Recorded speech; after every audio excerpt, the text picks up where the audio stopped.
Welcome to Gaming Daddies, the podcast where fatherhood meets the digital grind. I'm Tedder, one of your three gaming daddies, and each week the three of us, or in this case, the two of us, Jay, will sit down and talk about games that we're playing, how we balance gaming with family life, and the big conversations happening in the gaming world.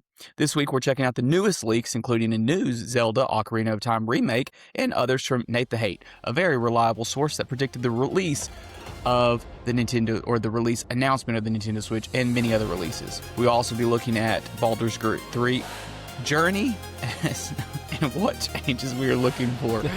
Words are hard. As well as some new D&D episode ideas. So join us as we roll the chaos on this week's episode of Gaming Daddies.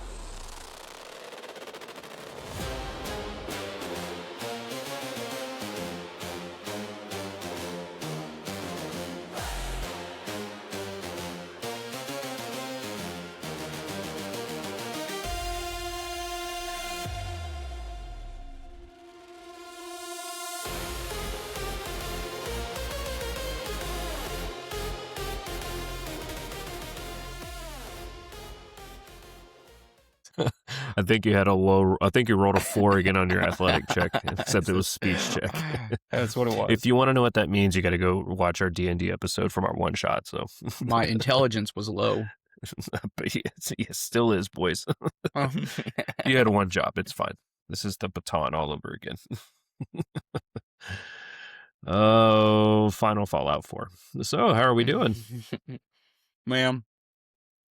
I could complain, but nobody would care. That's good words to live by. What about you? I'm doing well. Let's start with, the basic. Let's just kind of get into it. How's the parenting life going? Man, we can't decide whether we're up or down.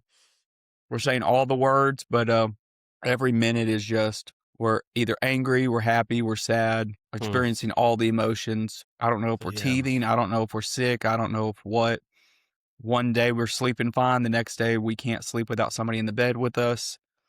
So I kind of feel like that's just babies in general. And I think Noah might be getting to a little bit of that. I don't know. It's hard to tell with him.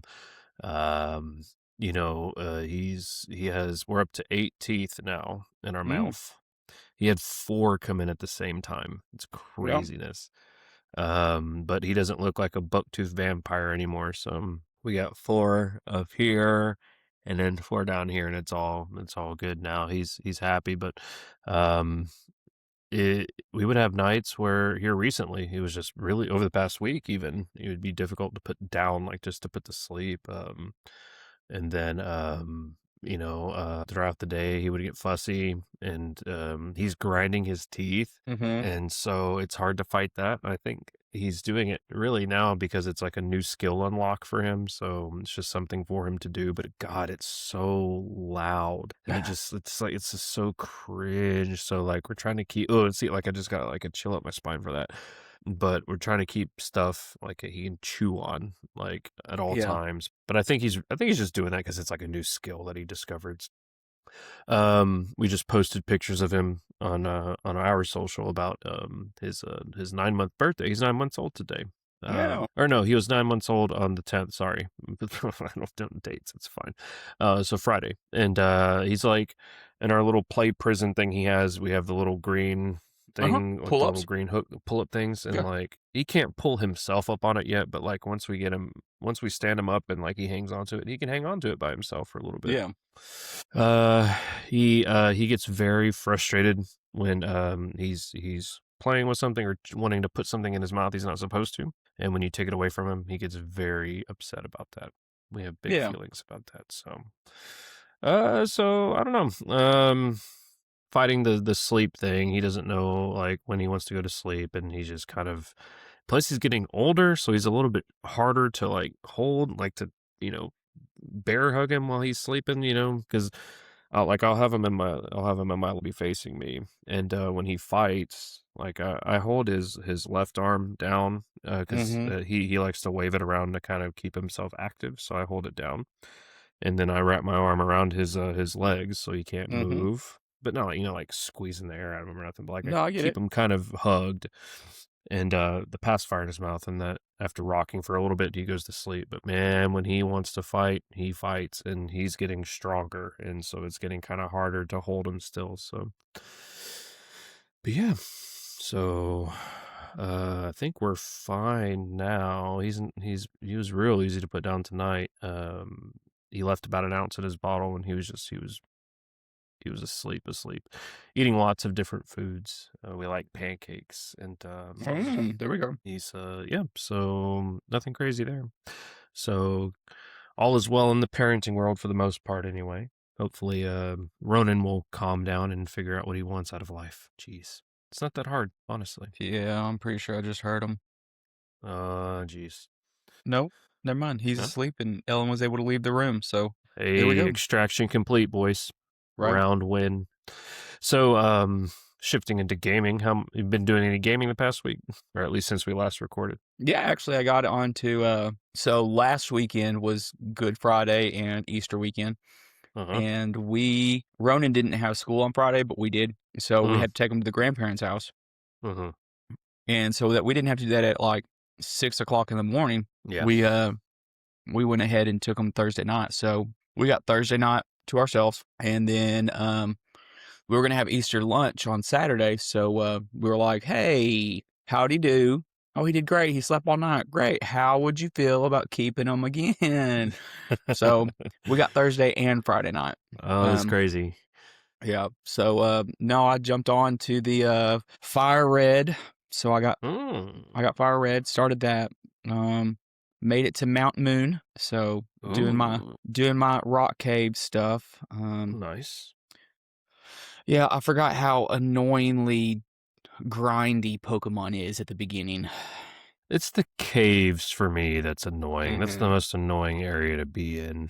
Um, and that's basically because of all the freaking Zubats that you come across, and Mm-hmm. the Zubats honestly wouldn't be so bad if they didn't use Supersonic every other move, and you're constantly having to deal with confusion and things like that. So, Well, I used my previous knowledge to know that in order to, well, first off, this is the first time I've ever played through, and I chose Charmander. mm-hmm, I've never done Charmander run. I always consider it the mm, hard version mm, because honestly, he's an easy battle if you use Squirtle or Bulbasaur. sure. They both knock him out Mm-hmm. one hit.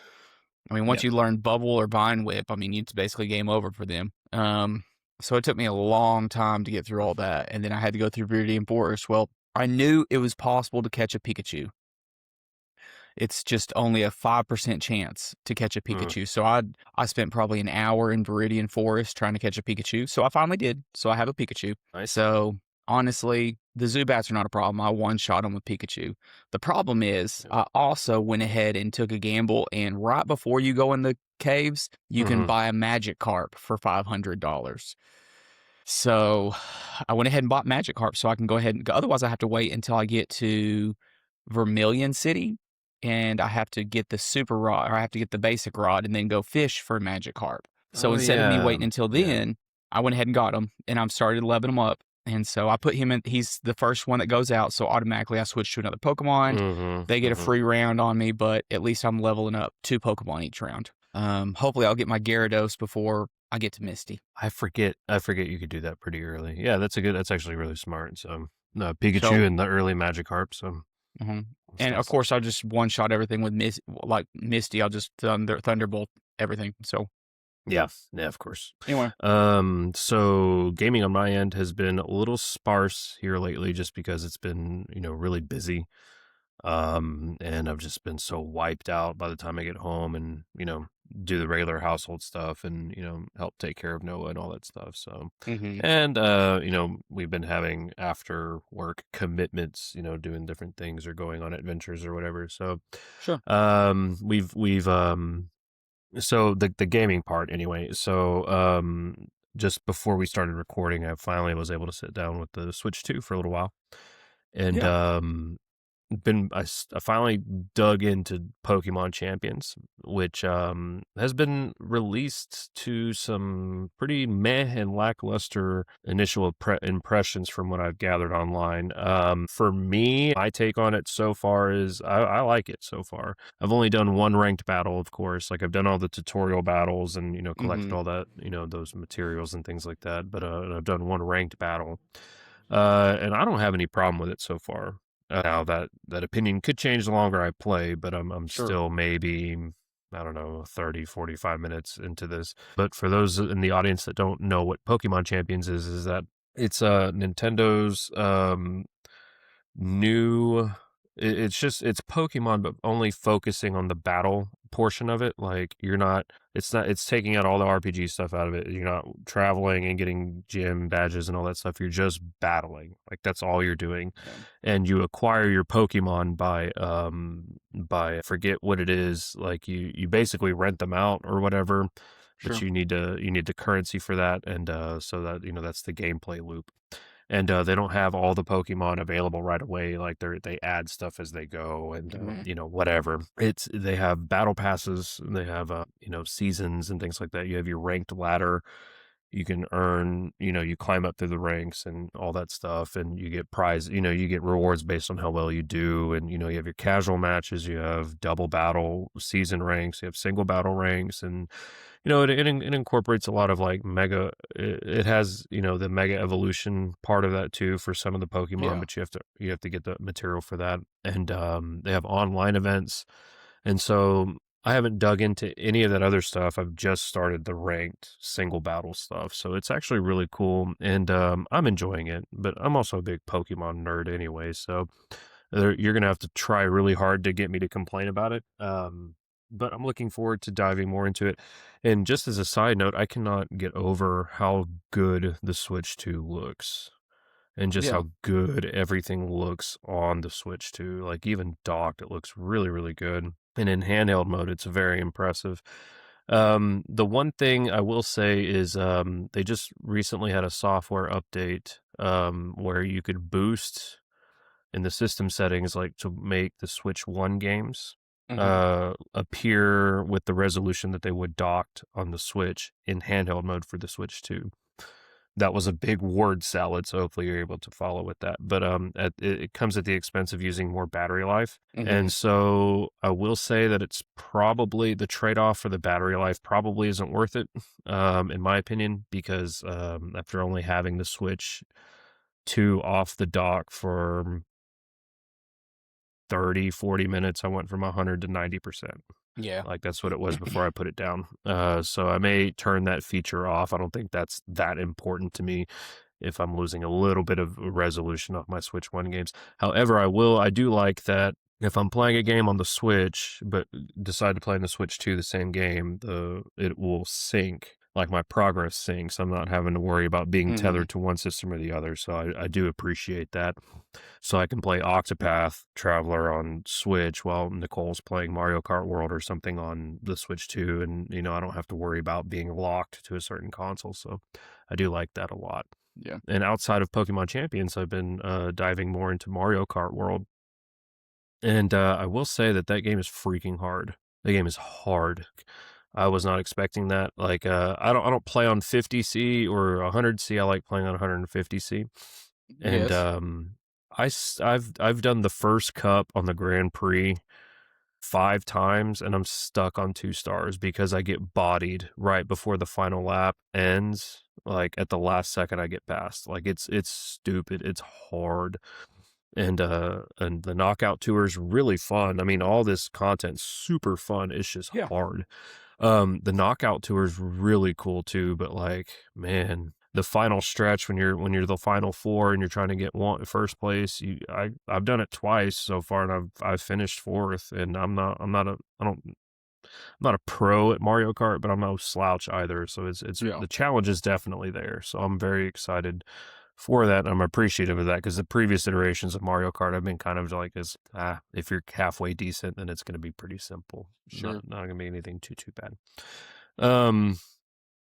But outside of that, just playing Fallout Shelter on my phone. I'm gotten back into that.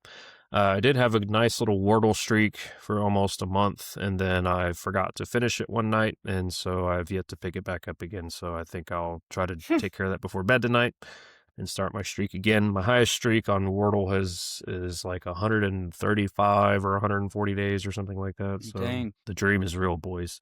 And one of our viewers, Aaron, was so kind to lend me some of his games. He's been trying to get me into the Metroid franchise, and he was successful with that. I played through Zero Mission on Nintendo Switch Online and really enjoyed that. And so he had recently picked up some games, so he had lent me Metroid 2 Return of Samus, or Samus Returns. And so I've been playing that on 3DS, so I haven't picked it up. I haven't played it in about a month, so I'm going to try to pick that up either tonight or tomorrow and resume my journey as we continue on here. So, but anyways, enough of me yapping. The yappening was real for me. So, what's next? What do we got? Yeah, well, I mean, you brought up the Nintendo Switch 2. So after listening to all the leaks and all this stuff and all the new information, we have the original Switch, the old blue and red Joy-Con, and I got an OLED. And after I heard about all the Switch 2 stuff coming out, I looked at Ellen and I said, I wonder how much we could trade in our Switches for. Not much. Really? So, that's I hate that. So anyway, we will only have a single Switch 2 for our household for a while, which is fine. Which is fine. I mean, if I want to play these games, I'll play them on Ellen's, and I'll continue to play my OLED for the games that I can't play it on, which is fine. But anyway, speaking of Nintendo Switch 2 and the leaks that are coming forth, let's go ahead and start with the big showstopper, the new Ocarina of Time ground up remake. Now, of course, with all these leaks, none of them are confirmed, none of them are official, so that means we're just going off of an opinion, but this opinion is from a very reliable source that I guess he knows somebody or has some reliable information, because he's successfully predicted several things in the past that have happened. Who is this chap? So, if you've never heard of him, Nate the Hate is kind of an online leaker, and he's one that is well known against all the community. So, I mean, he's reliable enough that even IGN or NBG will use him to be able to do different source topics. So if they're talking about like this leak is going to happen, normally you don't trust most of the leaks that come out, but he's reliable enough that they've chosen that this could actually be a thing. So I guess my question is, number one, are you excited about an Ocarina of Time, or are you like, holy crap, this is the third time they've remade it? I'm not really interested. Okay, so Ocarina of Time holds a special place in my heart because I grew up a Sega Genesis kid, and we had an NES, but like the first system that was ever truly like mine, I received on Christmas after the N64 released. Like that's what I got for Christmas, and with that came Banjo-Kazooie. But and I love Banjo-Kazooie to death, but like not long after that, one of my friends let me borrow Ocarina of Time, and that was the first Zelda game I've ever played. Yeah. And I remember very vividly racing home and getting off the bus and running inside. And of course, the first thing you do is you drop your books and you watch DBZ, because that's the new episode of DBZ is when school's out about 3:30. And then once you finish your Android Sagas episode of DBZ, then boom, the Nintendo Switch or the Nintendo 64 is turned on, and I'm playing Ocarina of Time. And I remember getting Epona for the first time and then going fishing and all that stuff, like very vividly. I love this game so much. I have not, okay, so I've played it again on the 3DS whenever it was re-released there.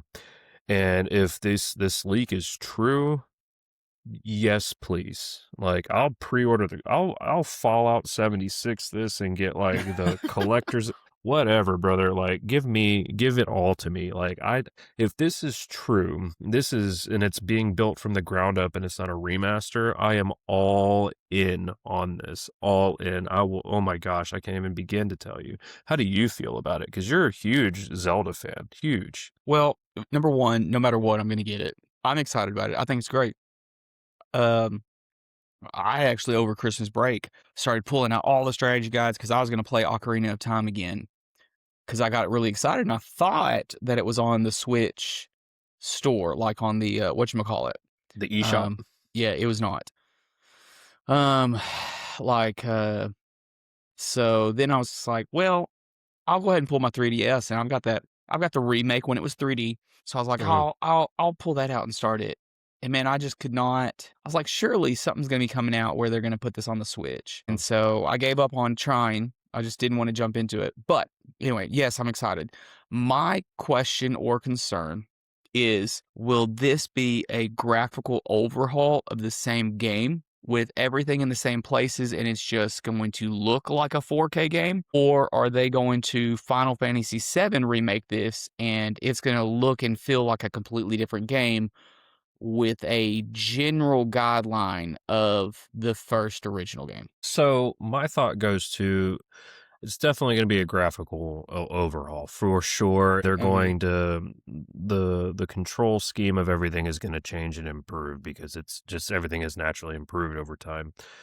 I think that they have an opportunity to really expand on some things, and I think one of those things they can do is kind of take what they have what they've done for Breath of the Wild and Tears of the Kingdom concerning their dungeons specifically, Mm-hmm. and kind of take what they've established and learned from that and apply it to the existing dungeons in Ocarina of Time. Now, and as you were speaking about it, like it's like, well, I mean, Ocarina of Time is already such a perfect game. Like, what else can you do with it? Of course, you had limitations being on the Nintendo 64 as to how much you could actually do. So if we're sitting on the drawing board and we're trying to hash this out, like what are we as developers saying? Okay, we need to justify its existence, and so how can we flesh out this world? Do we add do we add optional dungeons, or do we flesh out the dungeons we already have? Or are we visiting other areas? Like, what are we doing here to make this But, remake justified? well, and I'll say this. Ocarina of Time is a very linear game. You can't access Mount Doom until you've, done all the other stuff. I don't remember what the name of the mountain was. Um, like you can't, so like you have to do things in a specific order. The game just doesn't tell you what order you have to do it in. And so like you you do all these things in a very linear progression. Like they roadblock you. For instance, you can't get to the next whatever until you have Epina. And so, like, Hmm. you have to jump over that fence. Well, the only way to do that is you got to get Epina. Well, in order to get Epina, you have to go to Lon Lon Ranch. In order to do that, you have to do this. You have to go wake up the dad from Zelda's little garden area because he's fallen asleep on the job. Like, you have to do things in a certain progression. There is a whole world of Zelda fans that do not know anything past Breath of the Wild and Tears of the Kingdom. There's a Hmm. whole generation of kids that their version of Zelda is open world, do anything in whatever order, and I can go anywhere, do anything, and I can climb anything, and nothing is beyond my scope of reach. If they do a true remaster and they call it a remake where they're not really changing the gameplay, are those people going to be reached? Well, and it's funny you bring that up because I think Legend of Zelda as a series is so unique because there are not each game, but there are different styles for some of these games, like Echoes of Wisdom and the one Link's Awakening and I haven't played them, but I don't think they're open. I think they're linear as well. So you're brought back to the old school way of playing Zelda and having to figure out the path and having to figure out what you need. But you also have the open world versions of these games where you can just be dropped in and then, hey, go figure it out. So, but they've, and all that to say that both styles of that approach have been wildly successful. I don't think Echoes of Wisdom or Link's Awakening has been commercial failures or anything like that. And the same thing for Breath of the Wild, Tears of the Kingdom. Now, I think what you can do is, again, you have options because, again, there's really not a Zelda game in the way that it's set up that it is not working for anybody. Yeah. It's going to appeal to a certain sect of traditional players or whatever, but I think the other fans would be brought in as well. So I think you can live in a world where you can have an open world Ocarina of Time true remake and have Hyrule just open. We already had that twice already. And so you can just drag and drop the same formula for the newest entries in the series and except just make it Ocarina of Time. And then you can expand and flesh out that world by adding side quests and adding optional dungeons and things like that. So you're basically putting the skin and the identity of Breath of the Wild, Tears of the Kingdom and just copy, and not necessarily copy paste, but using that same format for Ocarina of Time. Yeah. I'm curious as how that direction's going to go. And as much as I love the Final Fantasy VII remake and what they've done with it, there's a part of me that goes, I kind of miss the nostalgia of what I remember Final Fantasy VII being. So I just hope that we don't get in a position where we have this huge standard of Ocarina of Time and the remake just doesn't. It may be a fantastic game and a standalone game that if I would have played it without playing Ocarina of Time, then I would love it. But because I have this pedestal of what Ocarina of Time already is, I'm worried that it's going to be knocked off that pedestal. And I think that's the risk, especially with those of us that grew up with Zelda for as long as we have and have such a fondness for what Ocarina of Time already has in our memory, that if we're kind of setting the expectations for ourselves and kind of, getting ready to finger wag in case it even, strays from the path even just from a little bit. However, if you go in with it with an open mind, I think that we have an opportunity for a really unique experience that's going to bring in a whole new set of fans and newbies, for lack of a better descriptor, into this series that may go and revisit Ocarina of Time again. Now, if you were to ask me what style I would prefer they do this remake in, because this remake, if you believe the rumors, is we're gonna get this year before year's end as part of the 40th anniversary celebration. I really think that, in my opinion, I think that if they went the way of how Final Fantasy VII remake did, where you have all of Hyrule, but you don't necessarily have full open access to everything. You're kind of in one zone, one big zone for a while, and you kind of progress the story that way, but you have more fleshed out content, more optional content to do, more optional things to do, more areas to visit. And then after a while, after you progress the story a certain amount, then you zone and kind of go about the same ways. So you're kind of getting the best of both worlds. You have the linearity of it all because you can't just beeline it towards the end. Yeah.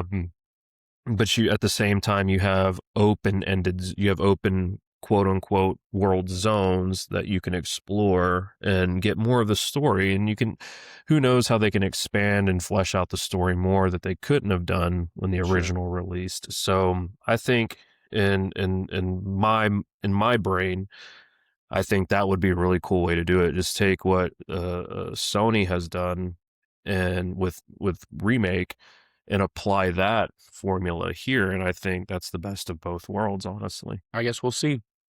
Yeah. Should be announced potentially June would be the next Nintendo, what do they call it? Nintendo Direct. So unless we hear before. So I guess we'll just have to wait until then to either confirm or deny our suspicions here. Regardless, this is gonna break the internet, and it's gonna break everything pretty well. Because I mean, if you're a Legend of Zelda fan of any kind, Ocarina of Time is the remake that oof, Yep. it's just gonna be great. What's next in our rumor? What's next from Nate the Hate? So, I mean, there's a couple of other things. I mean, I don't know how you feel about this. I was a big Star Fox fan growing up. However, Star Fox is kind of a dead IO or an IP. So, would you be interested in a new Star Fox game? If I could just be honest and come clean to you and to our viewers and to our followers, our audience, and to Jay, who's here in spirit. Speaking of Jay, we got to talk smack about him. I know, we'll get there. I've never played a Star Fox game. I may have played a few minutes of Star Fox 64, but I've never really played a Star Fox game. Not because I've actively avoided it. It's just I just never, that completely went over me. Have you done a barrel roll? Yes, I can at least say I have done a barrel roll. Have you listened to Frog go, no? Yes. But then you've done everything Star Fox. Then you've done everything you can for Star Fox. There's nothing else to do. Then I'm a series veteran. That's exactly right. Then you've experienced. There's nothing else to experience. Sure. So is Star Fox like an on rails shooter type thing? No. So, and they changed some of the things they did with the Wii U version, where your perspective changed based on which controller you were looking at. Like you had the first person was on the gamepad, third person was on the screen. And then they also did like a bipedal version where if you went close to the ground or in certain missions, you could land the plane and run around kind of like a chicken and then jump up and fly. That's awesome. So, am I excited about another Star Fox game? No. If it's free, will I play it? Yeah. Will it be free? No. No, of course not. Really, I'm not super excited about this. And the fact that it's going to be multiplayer focused, I don't think that's going to be a good direction for it. It'll have its fan base. The multiplayer only thing is kind of lame because I'm just a single player type guy anyway. But well, I don't know that it's going to be multiplayer only, but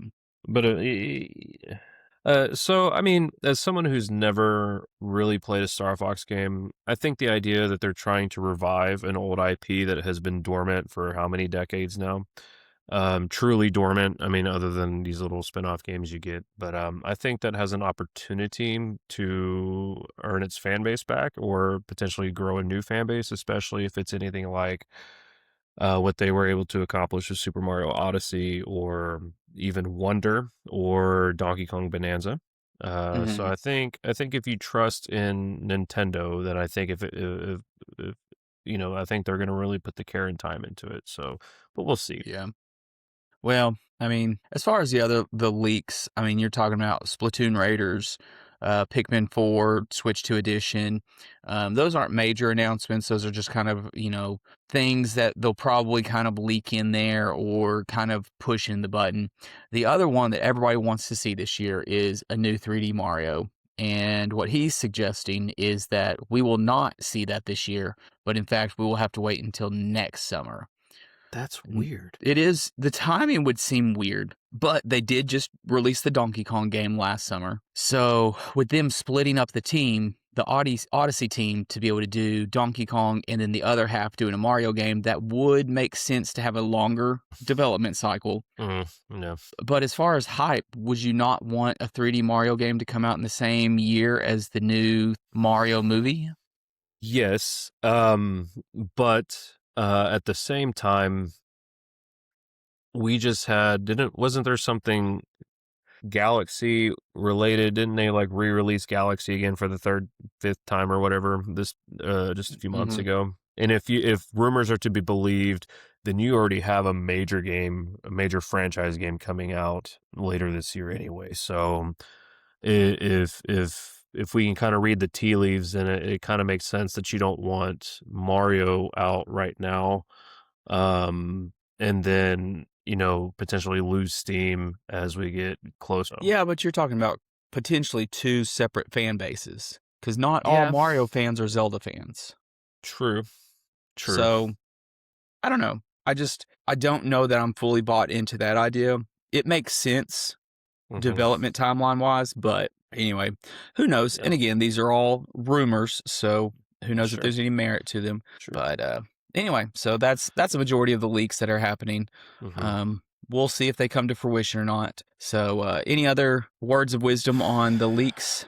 No, I would say that there is some smoke to this, and so like you said, June is going to be a telling time whether there's fire with this as well. Mm-hmm. And I have the tendency to believe that this is going to be something. I mean, they're going to want to do something huge for the 40th anniversary of Zelda, and I don't think just releasing 2 pictures from their live action Zelda movie is going to be enough for them. So I think they're waiting, and what better time to announce it than the summertime? So I think they're good with that. Star Fox wise, I don't know. I mean, I'm just an outsider looking in, and I'm not a Splatoon guy. I've never played it. Doesn't really look like my kind of thing, so that kind of goes over me. Yep, I agree. So All right, well, let's switch gears and let's talk a little D&D action. So as you know, we have dove headfirst into the D&D world, and this includes content, this includes rules, gameplay, stuff like that. Ellen has convinced the school to let her start a D&D club, and that is so amazing. right, so she started her D&D club at the school. She's starting to get sponsorships for that. So with that, though, we have a whole new list of things, and we have a lot of people that are really excited that want to jump on the D&D bandwagon, and seeing how we can fit them in or how that works around our circle. I mean, definitely is going to bring up some new challenges. However, I think the biggest challenge for me, you, and Jay is that we are not all on the same level of knowledge Yeah, or skill practicality. So, exactly. what we want to do is we want to jump into Baldur's Gate 3 and to Mm-hmm. play some of that game just to remind us of the rules, kind of get an idea, because they do use that 5th edition of the player's handbook in the Mm-hmm. gameplay, as well as getting to know some characters, getting to know some move sets. What can I do when I'm level 3? What can I do when I'm level 5? What does this look like? Is this an area effect spell or is this a cantrip? You know, Stuff like that kind of gives us a better idea of how to do stuff. Now, you and I have agreed that we're going to do this summer. That's going to be Yeah. our summer gameplay. Yeah. Now, along with that, I've been looking up and seeing kind of what updates they have, as well as just seeing how well my computer can handle it. Because I don't know about you. I don't know how much time you put into it. I put in about 3 to 5 hours on the PlayStation, and just the controls were so overwhelming, and cycling through all those spells. It was kind of like if I tried to play World of Warcraft on a PlayStation. So, Yeah, that seemed. I've not touched it because when I do decide to start it, I want to be able to invest into it, and so I want to be able to drop in and just suffer. right. But from seeing gameplay footage of it, it just seems like a lot on the screen. Like you said, it reminded me a lot of WoW and how you had all those icons and things like that. So, I did jump into my character creation just to kind of play around with the PC versus console settings, and I mean, it's obviously a much smoother process. So this is definitely a PC game that launched on consoles. So I will be much more excited to jump in that when we get going. Mm-hmm. So I guess my question to you is, do you already know what you're going to play? What do you mean? Like, have you chosen your character? Have you chosen your subclass? Have you chosen, Um, anything? so I'm not like a spelly or a sneaky or a jumpy. I'm Mhm, more like get in there and bash things. So I think mhm, kind of I think I want to play the same type of class that I do in our like we did in our one shot. mhm. If that's a thing, I don't know. Yeah, you can play a So paladin. yeah, so I mean, I would like to do a paladin. That seems like it's really up my alley. Plus, you get a little bit of the Sure. spelly stuff, so I Yeah. can be a wizard too. But yeah, Yep. I think that's what I would like to roll with. Okay. Yeah. Well, I have not officially decided. Um, I'm kind of just trying to figure, do I want to be a rogue? Do I want to be an Mm-hmm. assassin? Do I want to be a ranger? Um, all these things I'm kind of trying to narrow down, as well as what companions do I want, because I don't need two archers. So if I get a companion that is going to primary as an archer, then really I don't need to be an archer. Um, Same thing if I get a companion that's, really a big shield, user or a tank. There's no really purpose in me being a tank. So I want to make sure that I have a balanced party, but at the same time, like, I don't enjoy being a tank. I would much rather be, something that shoots off from the distance, but at the same time, I'm not really a wizard. So, um, little more difficult for you then. yeah. Yeah. And then there's also all these different perks that you get from your character classes. So, like, if I am a ranger, I can choose to have, a little creature that goes along with me, a little familiar that travels with me. I can do, more of animal calming, stuff like that. Or do I want to choose, more of the criminal thief background where, so, there's a lot of things that go into it. And just kind of narrowing down those choices. I just have to make that decision the next month. And I may go ahead and jump in and play around with it and go, man, I really don't like this character. And then, good in theory, but not practically. right. Yeah. So I don't know. And then we talked about the live stream aspect of it. Do we want to live it? Do we want to live from the very beginning and go, hey, everybody join us? And then we, 2 hours into it, we go, man, this sucks. We're starting over. But we do it live, Exactly. So, that'll be interesting. Yeah. And then also the other question of, do we want to do that together where we're both playing at the same time? So you would be playing your playthrough, I'd be playing my playthrough. Yeah. I think that offers a lot of really cool interaction there. And I'm excited about that. And then of course, you live stream it, and then you can VOD it on our gaming Daddies YouTube channel, and have that there. And I like the whole let the chaos ensue live as we go, and you guys are just along with those on the ride there, and as we're trudging along, figuring it out. Because what better group of people to follow than a group of guys who have never played D&D before, who are diving in for the first time and really just figuring it out, and versus, I don't know, these Critical Role nerds and dungeon run guys that have been doing this forever. Like, who needs to see those guys? Just follow the noobs. Right. But I like the live stream aspect of that. And, you could do your stream, I can do mine, Jay can do his, and just all at the same time. It's really good times. And you can have 3 live streams on your same screen. Yeah. Now, another side of this is the latest patch update, which happened on March 26th. This fixed a ton of things, as well as added some new things. So now, first thing that it added was all these subclasses, like the Circle of Stars Druid, the Blade Singing Wizard, the Hexblade Warlock. These are subclasses that I will never touch because they are way too complicated. Wait, so they've added new subclasses? Yes. Oh, I love it. So, as exciting as that is, that seems more for people that are really hardcore into D&D, whereas I'm kind of like, I'm going to be a night elf mohawk, and I want to stick with what's familiar. Dude, I'm the most boring RPG player ever, because I just stick to the same thing. Like, give me my sword and my shield, and I'm good, brother. Let's go.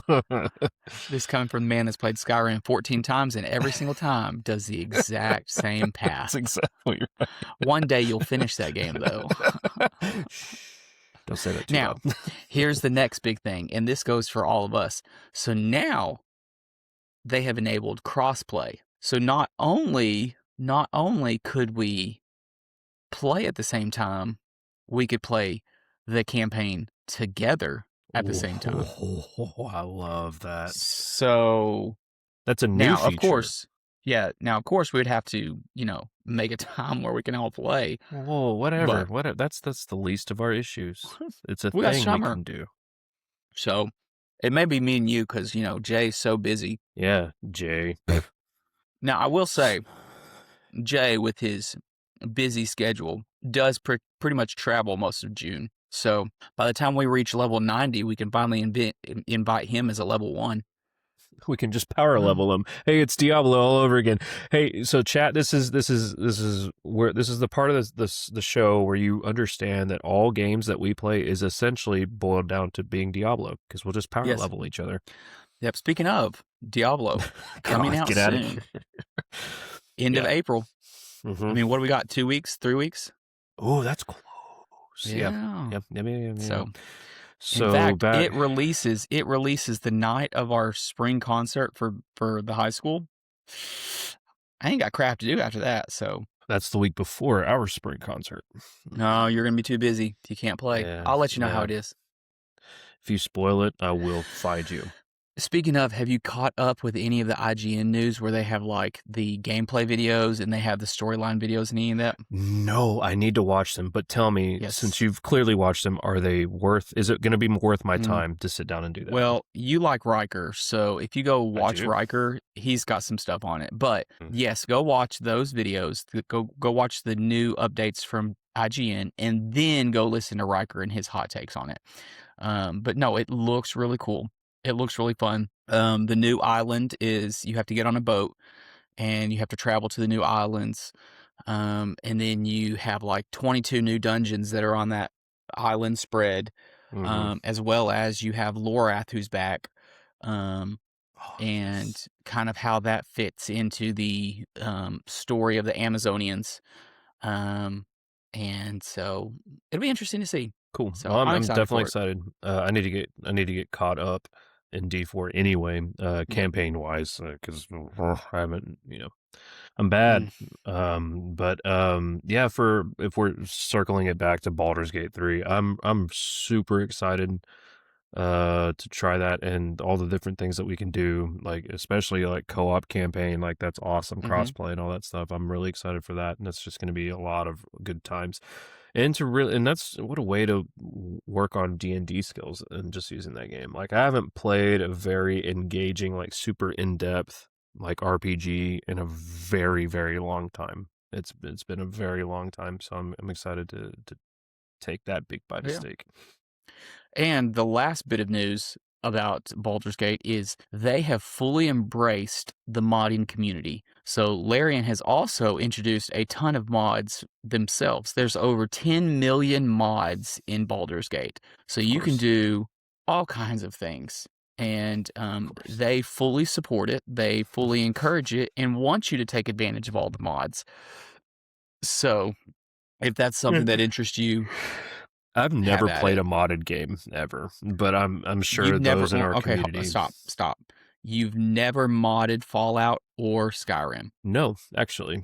When I play my Fallout, I like my Fallout to be nice and pure. Okay, well, you should. Number one, you should mod, because there's a bunch of stuff. Not to mention, I always hate looking at gray and brown stuff. So, like, I do the very vibrant world. I do the clear water. I do it kind of like where it's like, yes, this is a nuclear fallout, but it wasn't really as bad as people thought it was. Nicole used to do those mods way a few years ago, so they are pretty cool. I will say that. Yeah. And to say I've never played a modded game is a lie, because I have a modded red version of Pokemon on my phone that I play. I forget what it's called off the top of my head, but it's hard. But anyway, so there we go. So yeah, that's Baldur's Gate. So community, what do you, or any of you in the community, Baldur's Gate fans, and what do you think about these new updates, and how do you feel about us diving into the world of Baldur's Gate 3 in the coming summer? And the content for that, let us know in the comments. So moving on. Yep. So now we're moving on to D&D topics. A couple of ideas that we've had. Well, number one, we talked about last week, was we're going to split up some episodes, and we're going to each take some time with Ellen, and we're going to create a character for a new campaign. This campaign will center around kind of what we want our character to be, and kind of the synergy around our characters. Depending on what direction we want to go with our characters is where we're going to kind of push the campaign towards. We also have some other community members that would like to DM/play. So we'll kind of switch off and see kind of how that fits in, and maybe even have Ellen jump in and play with us, just to add some more character, more variety.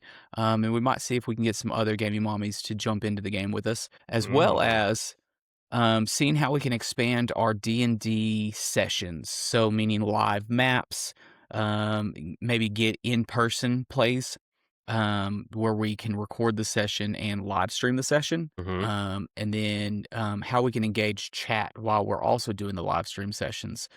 Um, so that's kind of what we're looking for the future of our D&D sessions. Of course, again, we need to become more familiar with the game. We need to become more familiar with the rules and how our characters interact. Mm-hmm. But also just understanding kind of what we want out of D&D sessions. So what we need from the community is, what would you like to see? What would you want the direction to go for our D&D campaigns? And what would you want to experience? I mean, if you're a Spotify listener, then you're not going to be able to see live virtual maps. But if you are a YouTube watcher, would more interactive maps where you can actually see what's going on be more beneficial to you? Or do you think that that's something that would probably take up too much time and you would much rather have a more engaging theater of the mind experience where you create the imagery in your head while we create our own form of imagery in our own heads? Mm-hmm. So, Chris, what is your take from all that? I love that. I love that we're going to be diving into a new campaign and being able to have this time with Ellen to really build our character from the ground up and like really go through it, because learning from Ellen and learning just from conversation as a group, there's like a whole process to creating your character. Like there's a whole thing and you got to roll for Mhm, stuff. Like there's a system to it, and that just excites me. mhm. So I'm really really excited to get into the nuts and bolts of that. And having community members that are reaching out and interested about wanting to do some D&D with us, or even DMing, that's a very exciting opportunity to do some unique things and to engage with our community. I mean, that's what this is all about. So some dungeon map stuff and like just trying to immerse ourselves more into this and all that. Yeah. Well, I'm excited about the direction it goes to. Of Mm-hmm. course, as far as a timing map, I would like to get one of those together and post it on our socials. I would Mm-hmm. also like to kind of do a lot more of the shorts and Yeah. reels and stuff like that and push those Yeah. out. Yeah. But of course, that takes time, and we have a plethora of that. So anyway, I'm excited. I'm ready to kind of jump in. I'm kind of getting the Yeah. Baldur's Gate itch, so I'm ready for our season to kind of wind down. Like I said, me and Mm-hmm. Jay will be out this week. We're going to DC, Mm-hmm. so we will be extremely busy this week. Um, so there will not be an episode next week. Um, Hopefully we'll be able to jump back in after the 20th to where we Yep. can find a time to record. But as far as this episode will be the last one until we get back from DC and we can find some time to record. Yeah. So, But keep watching the socials. Keep looking forward to that content. And look, this is a beautiful time to go back and get caught up on episodes you've missed. mhm. Um, one of our viewers, Aaron, who we mentioned a lot here, has been going back and catching up, and he loves to listen and write down topic questions, or not topic questions, but questions from the episode that he has for us, and he sends those to me so we can finally get back to addressing some of those at some point. So Yeah. I mean, use this time to get caught up and like follow all the things and share the stuff and roll for initiative. Well, anyway, I think that's it for us today. So, thanks for hanging out with us on today's episode of Gaming Daddies. And don't forget, you can catch the audio version of our podcast on Spotify, Apple Podcasts, or wherever you get your podcasts. And if you want the full video version, head over to youtube.com/@GamingDaddiesPodcast to join the fun. If you'd like to support the show and help us take it to the next level, consider joining our Patreon at patreon.com/GamingDaddies. Big shout out to our amazing supporter, Sean Donahue. You keep us going, and we couldn't do it without you. Until next time, this has been Gaming Daddies, and we'll see you in the game. Peace out.